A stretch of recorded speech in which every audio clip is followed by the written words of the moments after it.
Well, the election day, everybody looking at the possible result. How likely do you think, Mr. Peel, the terrorist attacks over the past few months going to shape the priorities of issues in people's mind when they cast their votes?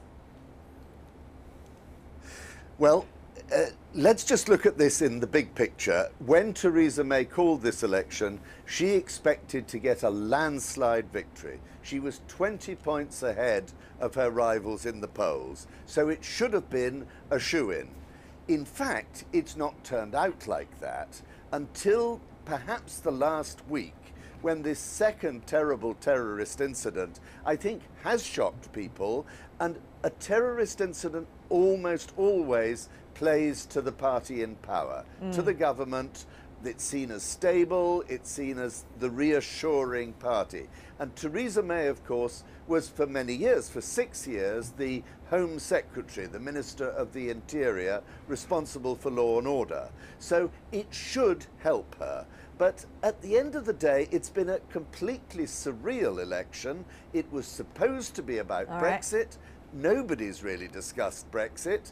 And so the outcome is still somewhat uncertain. It is uncertain. Mr. Gould-Davies, even though Theresa May being the Home Secretary for years, but this could also be a negative impact on her because she has been responsible as Home Secretary for the security apparatus in the country, which is now under threat by terrorism. So, and Mr. Corbyn, of course, on the other hand, has not been supporting anti-terrorism efforts inside the country, supporting Sinn Féin and Hamas. None of them seems to have a very strong method, or message rather, on anti-terrorism. I think that's right. And as you observe, the Labour Party has not been slow to point out that Theresa May, as Home Secretary, has been responsible for developing the framework of policy and strategy that's guided Britain's anti-terrorist work since 2010. They've also criticised the Prime Minister for the cuts in policing, which they say could be responsible for this as well. I entirely agree with Quentin that traditionally it's the party in power that would benefit from terrible incidents like this. In this case, however, it's not so clear that either party really benefits from this. I've also add that I think it's the strength of the country as a whole that they haven't been allowed to be distracted too much by these awful attacks. They have, of course, dominated the news. I'm not sure that they've dominated electioneering or significantly changed the tone of their campaign. There were a couple of pauses in the campaigning itself, but my sense is that these awful attacks have not swamped or taken over the rhetoric on either side. But net, so to speak, I don't see any specific advantage for either party. Mr. Lochocki, do you have different views? I mean, the two gentlemen seem to suggest that the election campaigns have not that much swayed from its original ideas, which is about Brexit, about the economy, social welfare. But yet, what does that mean? Does that mean it is a government and candidates slow to react to crisis and incapability of coming up with solutions? Or does that mean that people just don't care that much at all about the issue of terrorism, which happened 3 times over the past 3 months? Hello, well, I would think that it seems to me that the British people have taken the terror attacks rather, you might say, calmly and soberly, which is, I do think, a very positive sign. They haven't reacted emotionally to these attacks, which means that they have a rather limited impact on the current election as it seems. However, it seems to me that the other issues which have not been touched upon are also very key in order to explain what voters decide today, namely economic issues and especially the debate about the NHS, the National Health Service, which is a key selling point for the Labour Party, for centre-left, namely how do they want to remodel social and welfare security in the United Kingdom. And I would rather attribute the change in the polls, namely that the Conservatives seem to have lost clout in comparison to Labour over Theresa May's rather poor performance on these social issues, where she came across as, say,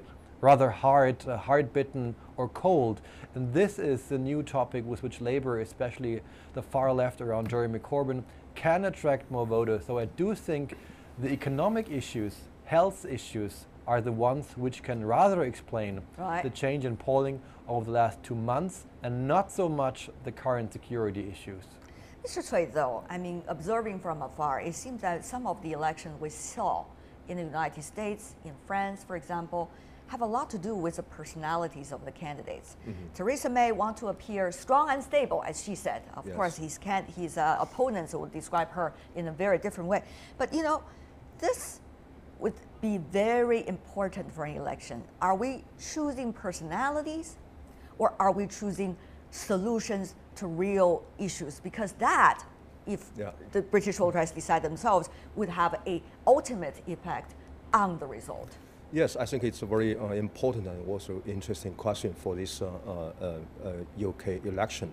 Also, we know that so far, if we take some comparison between those two main candidates for the Tory and for the Labour Party, we can find that undoubtedly for most of average people in UK, Theresa May is in a, I think, a very, how to say, standard or traditional figure as a politician. Compared with Theresa May, undoubtedly, Corbyn a little bit out of a tradition.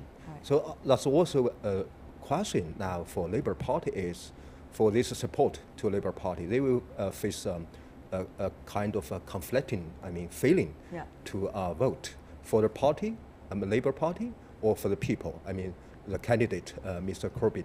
So I think it will also give some disadvantage for Labour Party at this moment for this election.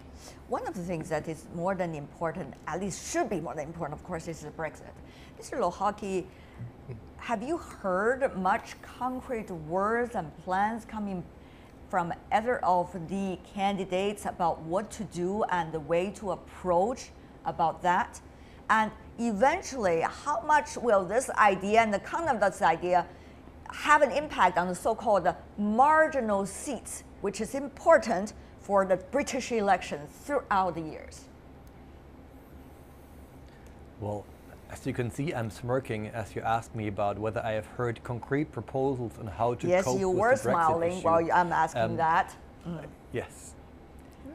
I have to admit, maybe my colleagues in London have learned more concrete replies to this very question. However, I do think there has been no political player in the UK which kind of came forward with concrete ideas on how to deal with the Brexit issue. I mean, Theresa May has been clear she wants to have a hard Brexit. We know what that means. It means Britain wants to leave the common market. It wants to basically reduce immigration significantly. However, on the other side, she proposes she wants to partake in a sort of a custom union, which is something the European leaders have ruled out pretty clearly.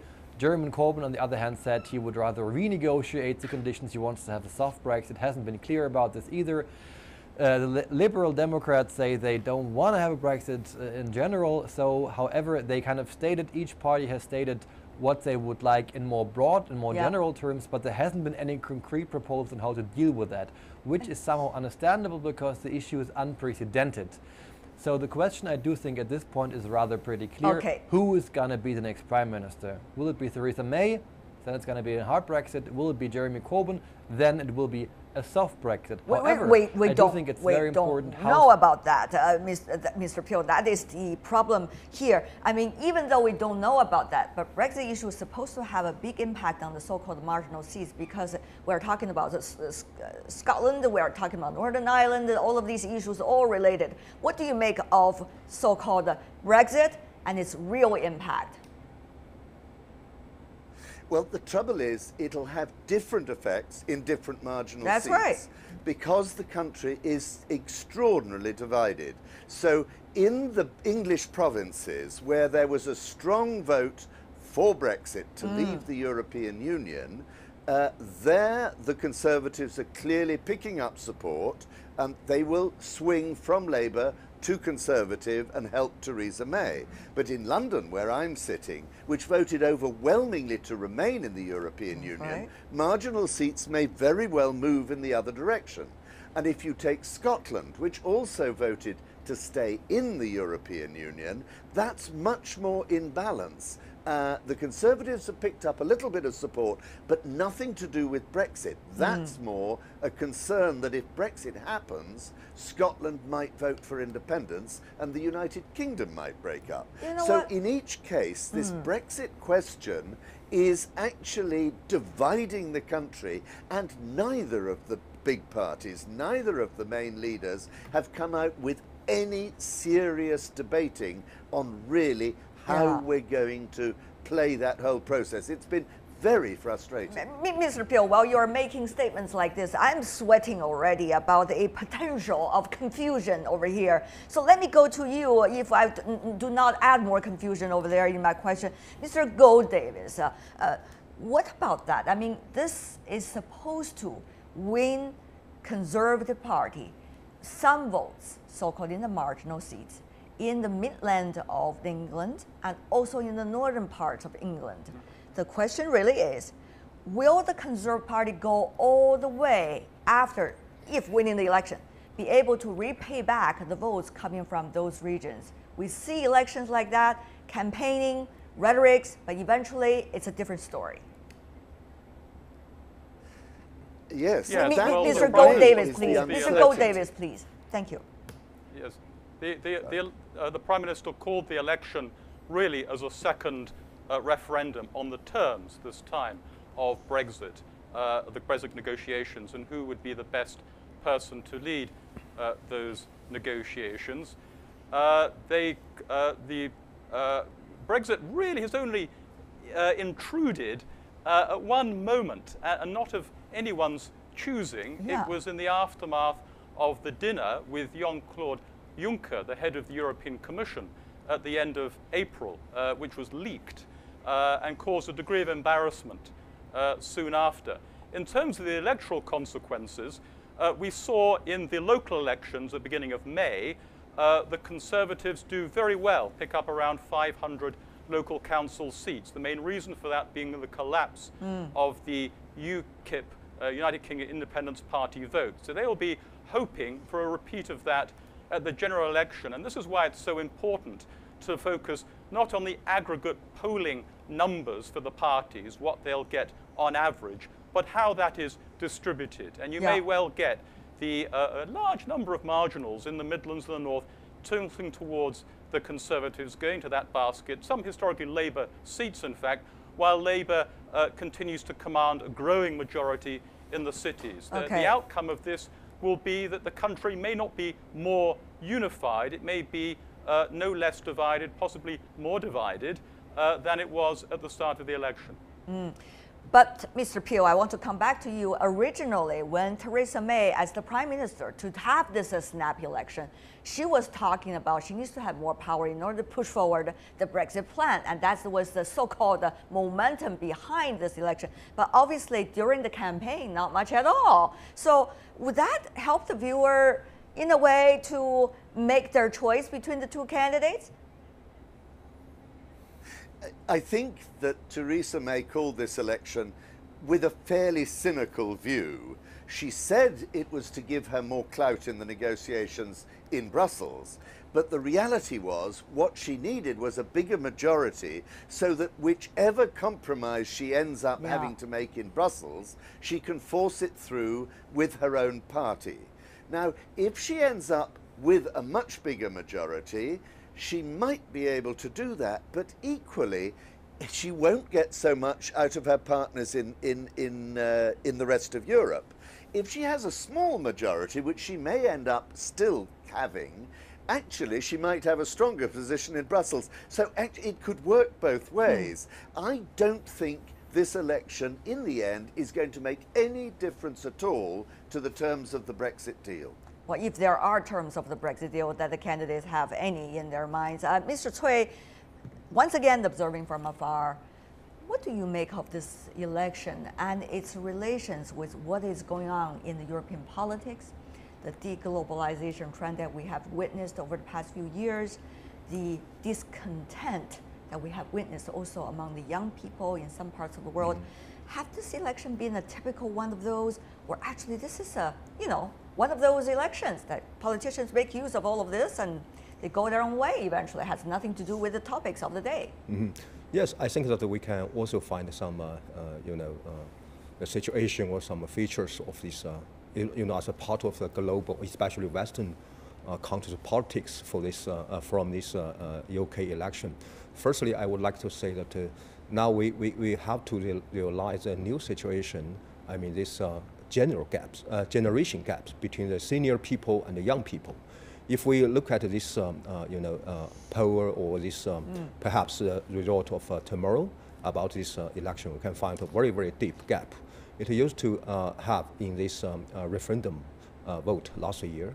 And also, secondly, I think that it will give a very, very big question for this, maybe the future political system or political situation. Yeah. Because this time, even for the internal discussion in UK, there are some voice from some people say that, okay, why should the UK to learn something from the French experience?